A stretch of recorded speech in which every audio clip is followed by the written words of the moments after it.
My name is Eleanor Shaw, and I was 62 years old the day I opened the letter that shattered the last illusions I held about my father. Up until then, my life was ordinary in the quiet way you appreciate in your 60s. My days were spent tending my garden, helping at the library, and trying, mostly unsuccessfully, to maintain some form of peace within a family that had learned long ago how to wound without ever apologizing. My father, Arthur, was 85 and still carried himself with the self-importance of a man who once controlled everything around him. He lived in the old family house, a creaking two-story colonial with peeling white paint and an ever-sagging porch. I visited him every Sunday, not because he was warm or welcoming, but because I had made a promise to my mother on her deathbed to look after him. She had always seen goodness in him. I tried to see it too. Perhaps that's why I ignored the red flags for as long as I did. That spring, Arthur began dropping hints about paperwork and accounts, and making sure everything was in order. He said it off-handedly, as if he was doing me a favor. I assumed he meant his life insurance or the power of attorney documents he refused to sign. I didn't push. I should have. One Sunday, as I refilled his tea, he looked at me and said, "A daughter should be grateful when her father trusts her enough to handle his affairs." I remember smiling politely, but something in his tone lingered like static in the air. I brushed it off. I was used to him speaking in riddles meant to sound like wisdom. My brother Marcus lived 2 states away and rarely spoke to either of us. He had distanced himself from the family years earlier, leaving me to shoulder the responsibility of caring for our father. I didn't resent it, at least not openly. I assumed that when Arthur passed, whatever estate remained would be split evenly. I didn't need his money, but fairness mattered to me. Life moved quietly for the next few weeks. I tended my tomato plants. I shelved romance novels at the library. I helped my friend Denise plan her daughter's wedding shower.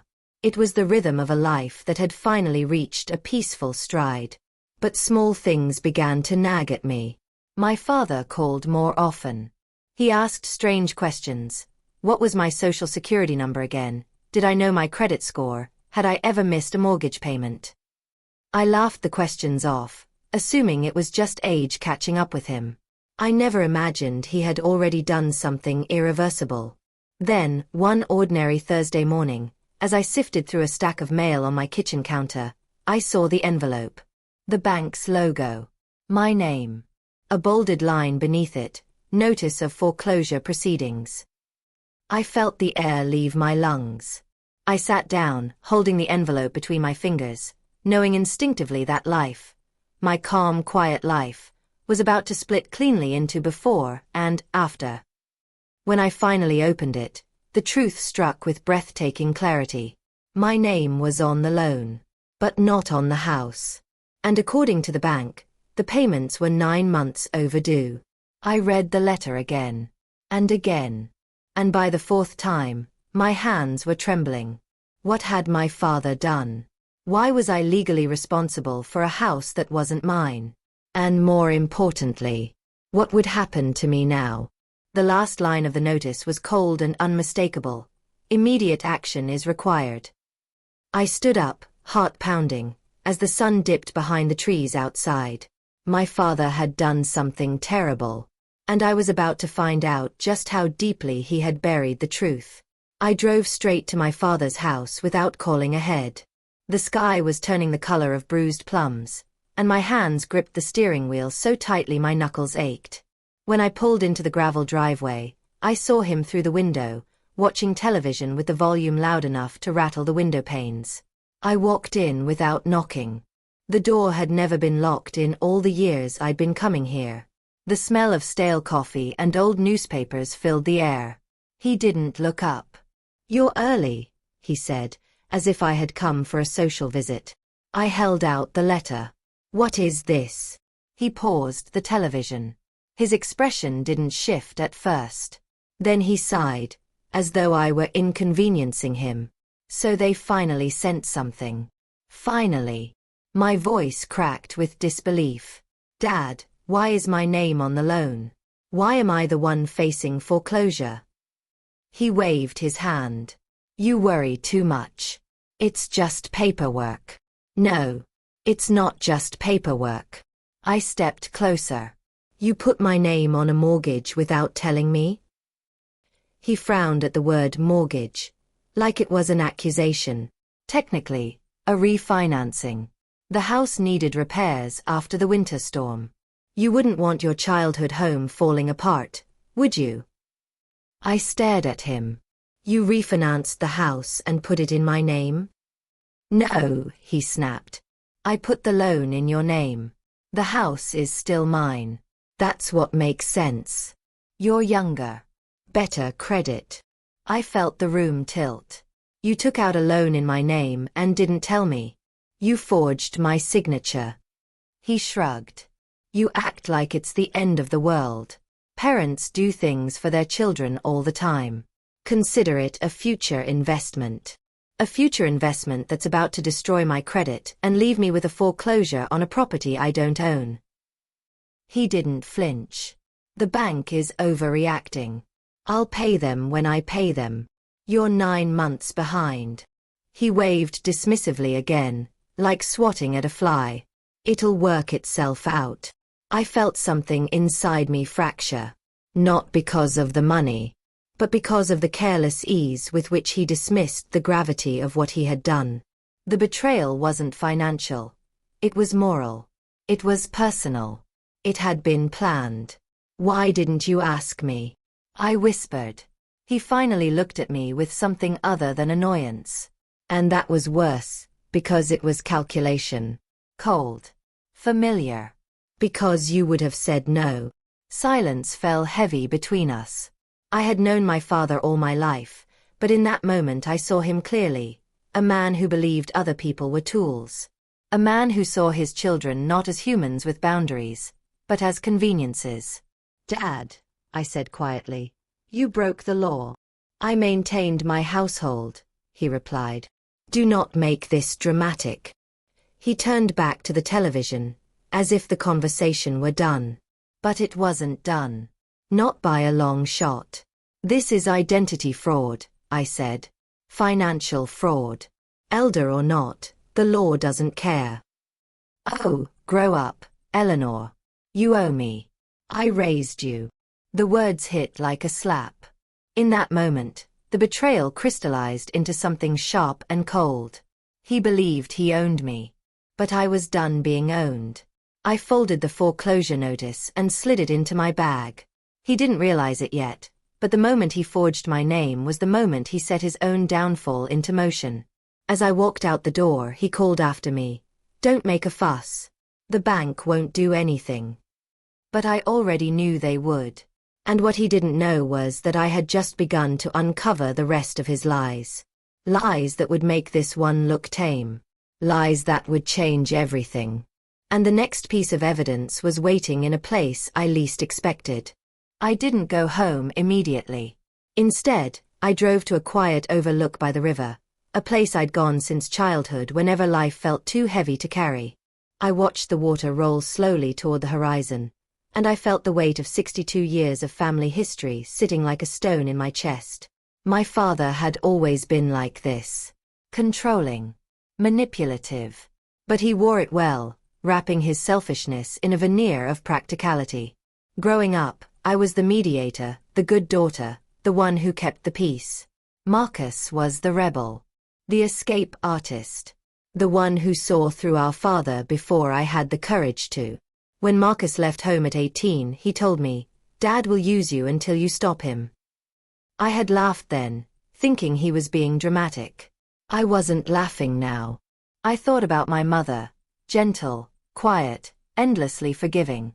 She loved my father fiercely, often irrationally, and believed loyalty meant endurance.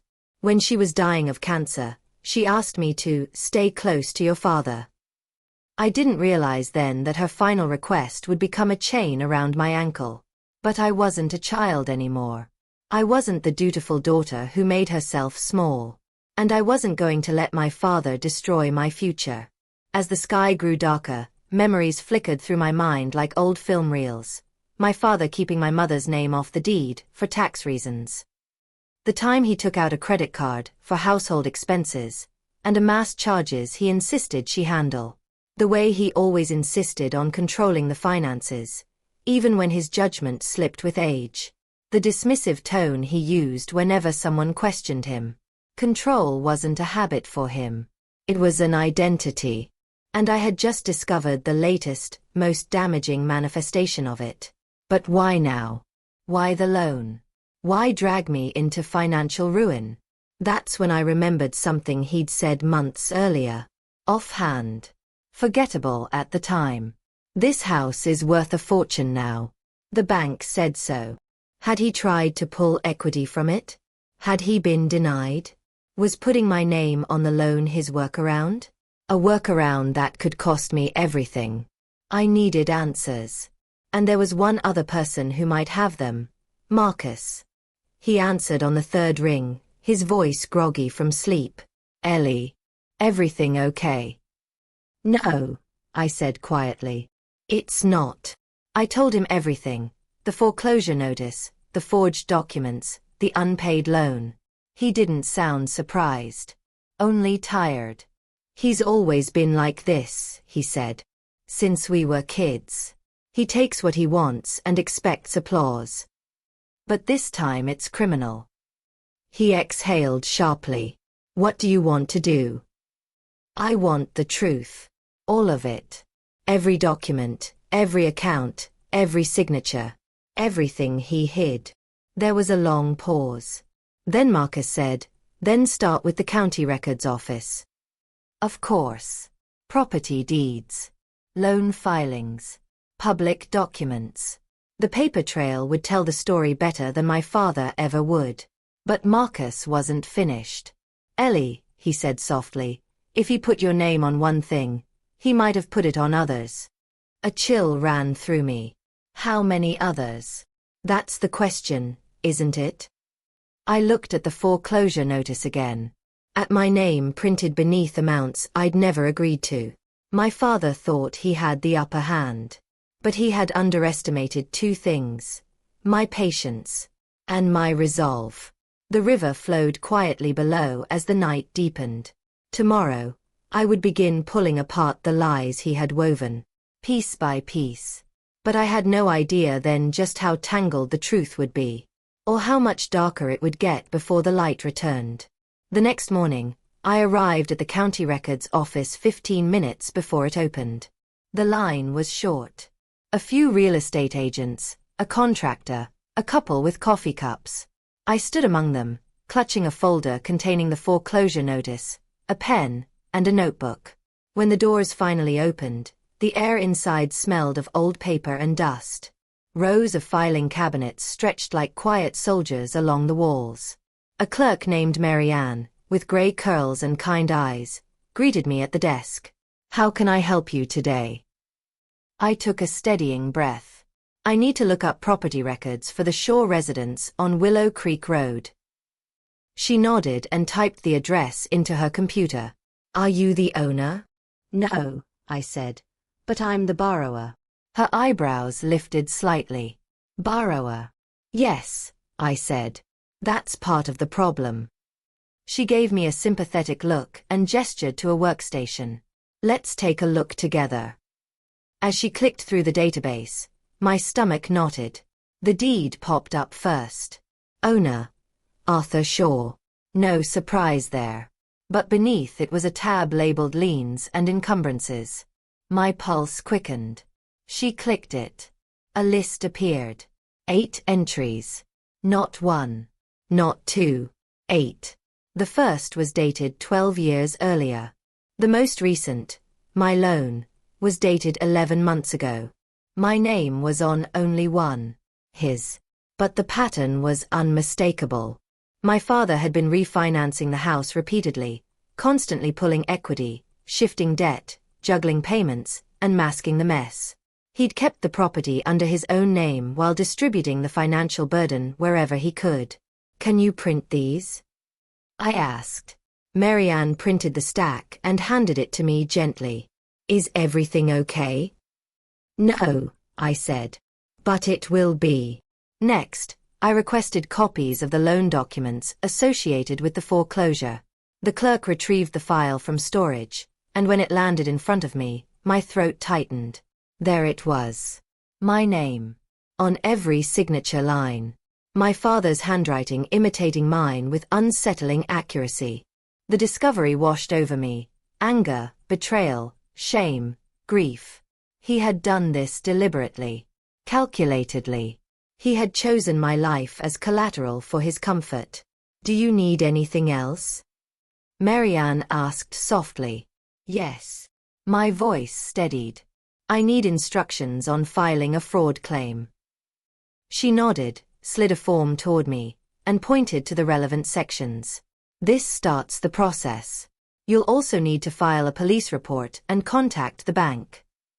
I thanked her and stepped into a nearby conference room to collect myself. My phone buzzed. Marcus. Ellie.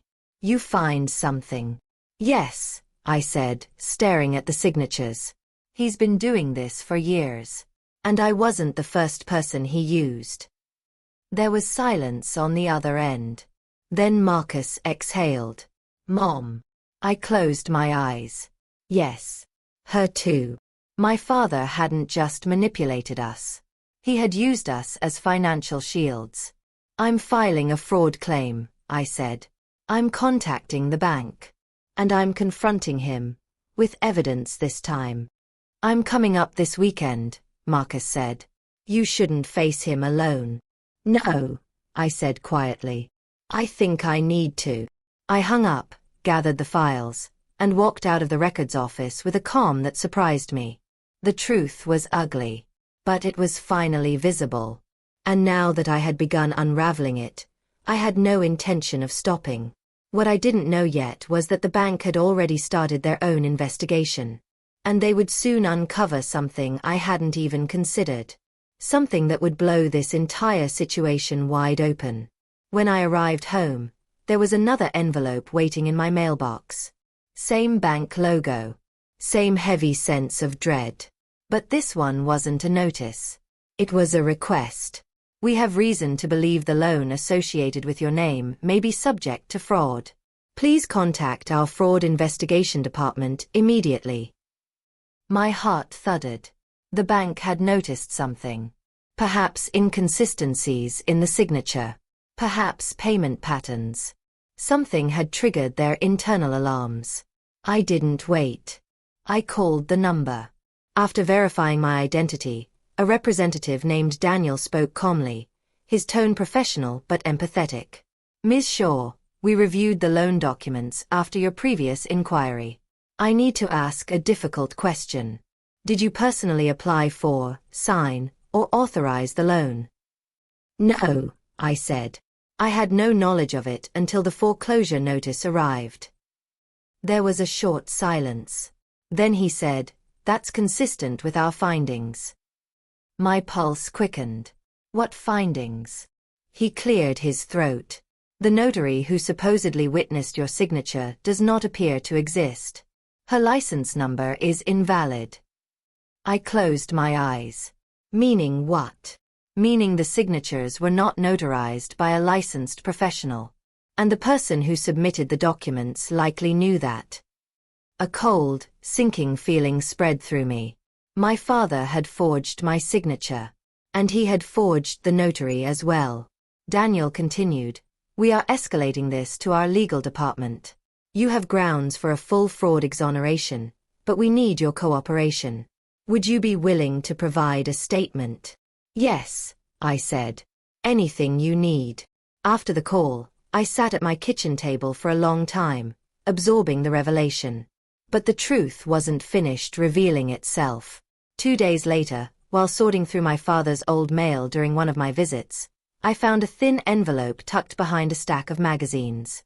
It was addressed to him from a debt collection agency. I opened it, even though guilt flickered through me, and found a number that made my breath catch. $217,000. An outstanding balance from a line of credit he had defaulted on. This wasn't just a man who had made a mistake. This was a man drowning in debt. A man who had been hiding it for decades. A man who had used my name as a life raft. And as I flipped through more papers, old statements, red notices, overdue bills, I saw something that made my hands freeze. Marcus's name. On a loan from 25 years earlier. A loan that had gone unpaid. A loan that had been settled mysteriously 5 years ago. Marcus had never mentioned it. He must have found out then what I was only discovering now. My father had used him, too. I called Marcus immediately. "Why didn't you tell me?" He was silent for a long time. Then he said, voice heavy, "Because I paid it off." I sat down hard. "You what?" I was 27. I thought he'd gotten sick. That maybe he didn't understand what he'd done. Mom was dying. I didn't want to add more chaos. "And after she died?" He sighed. I realized he knew exactly what he was doing. "And that if I told you, it would break you." I didn't want that. I closed my eyes. But he did it again. To me. "I know," he whispered. "I'm so sorry, Ellie." I didn't blame him. Not really. This wasn't Marcus's fault. This was my father's pattern. A pattern built on entitlement and deception. And the consequences were about to catch up with him. All I needed was the truth, gathered and organized. Then would come the confrontation. And for the first time in my life, I would walk into a conversation with my father holding more power than he did. But nothing, absolutely nothing, could have prepared me for how he reacted when I finally faced him. I arrived at my father's house just after noon, armed with a folder thick with documents, evidence, timelines, statements, everything he had done, laid out in black and white. He was seated at the kitchen table, eating toast as if the world were not on fire. "We need to talk," I said. He didn't look up. "You're always so dramatic." I set the folder on the table and opened it slowly. He glanced at the pages, frowned. Then his expression tightened. "What is this?" he asked sharply. "This," I said, "is every loan you've taken out on this house in the last 25 years. He stiffened. "You went digging." "Yes. And I found everything." I slid the forged documents toward him. "Including the loan you put in my name. The signatures you faked. The notary you invented." He didn't deny it. He didn't defend himself. He just looked annoyed. "I needed the money," he said flatly. "That's not an excuse." "It is," he said, "when no one else steps up." I stared at him. "No one else?" "Marcus paid off a loan you put in his name." He didn't react. I continued, "Mom covered your debts for years. And now you tried to trap me into paying for your house while keeping my name off the deed." He looked away. For the first time, I saw something like fear flicker in his eyes. "Good. You broke the law," I said. "You committed identity fraud. Financial fraud. You forged legal documents." He slammed his fist on the table.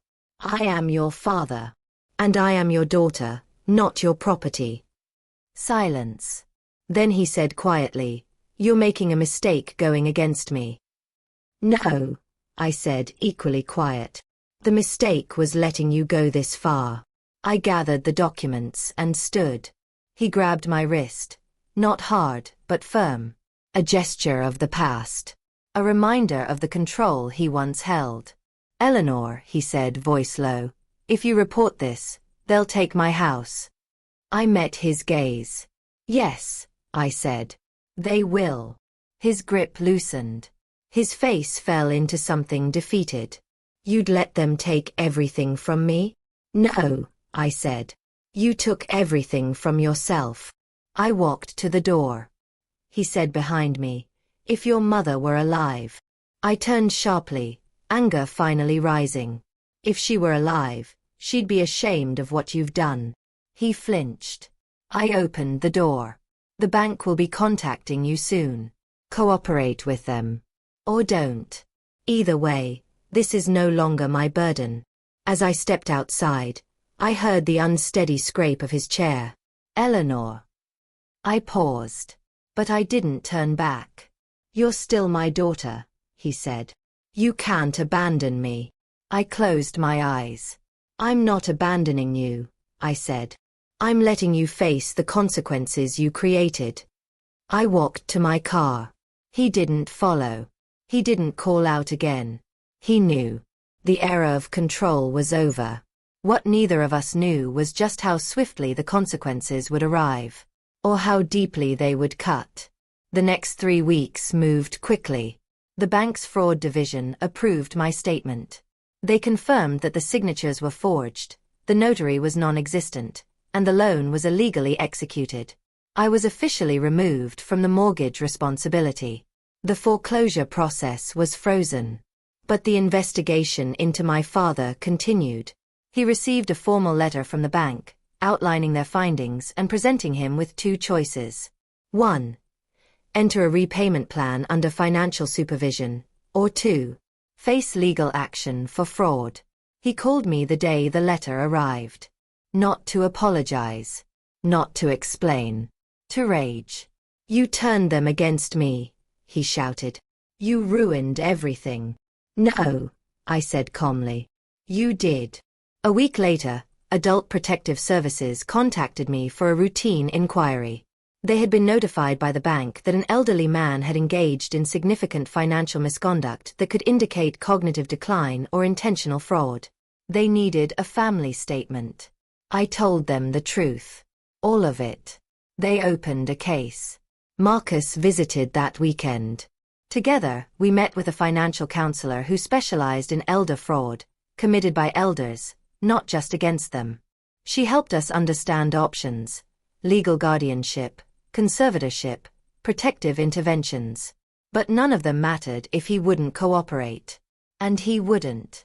He refused payment plans. He refused supervision. He refused responsibility. 2 weeks later, the final consequence arrived. The bank seized the house. Not forcibly. Legally. Calmly. They gave him 30 days to vacate. When I drove to tell him gently, he already knew. He sat on the porch with a distant expression, as if the world had betrayed him. When I approached, he didn't look at me. "They're taking my home," he said. "Yes," I said softly. "Because you put it at risk." He shook his head. "No. Because you let them." I didn't argue. There was no point. He wasn't ready for the truth. But the truth didn't need his permission. The move-out process was grueling. He refused nearly every offer of help. Marcus and I boxed his belongings while he criticized, muttered, denied, complained. He blamed us. Blamed the bank. Blamed the economy. Blamed fate. The one person he never blamed was himself. On the final day, as he stood on the empty porch of the house he had sacrificed everything to keep, he looked small. Not humbled. Not apologetic. Just small. He left with us, reluctantly, to move into an assisted living facility Marcus helped arrange. It was clean, quiet, safe. Better than he deserved. As we walked him to his new room, he turned to me and said words I will never forget. "You should have done more." For a moment, the old guilt rose like a wave. But it didn't drown me. Not this time. "I did exactly what I should have," I said. And I walked away. Not from him. From the version of myself who thought I owed him my life. The consequences had landed. Not out of revenge.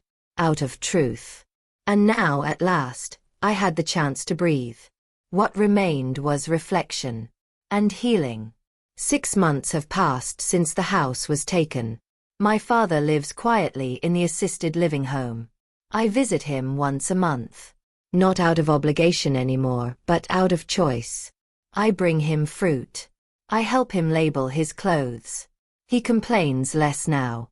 Or maybe I simply no longer absorb his complaints. The foreclosure never touched my credit. The bank formally exonerated me from all liability. They even thanked me for cooperating with the investigation.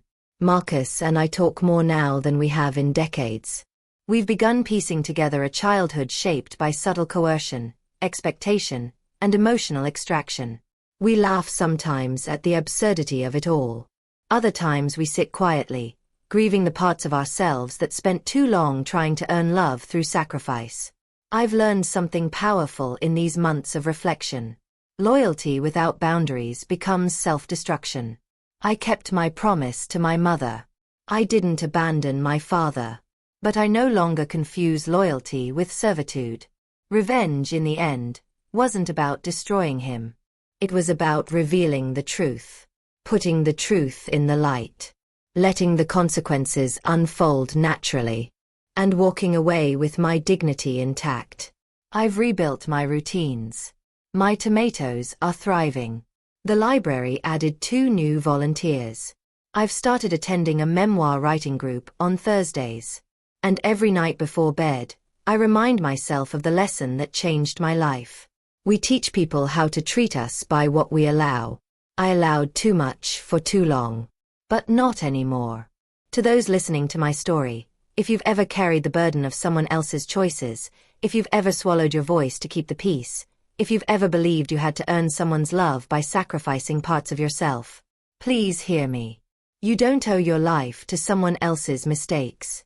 You owe your life to yourself. And if my story resonates with you, tell me in the comments. Share your experience. You never know who needs to hear your truth. This was my journey. My confrontation. My quiet revenge. My redemption. And I hope, in some way, it helps you find yours.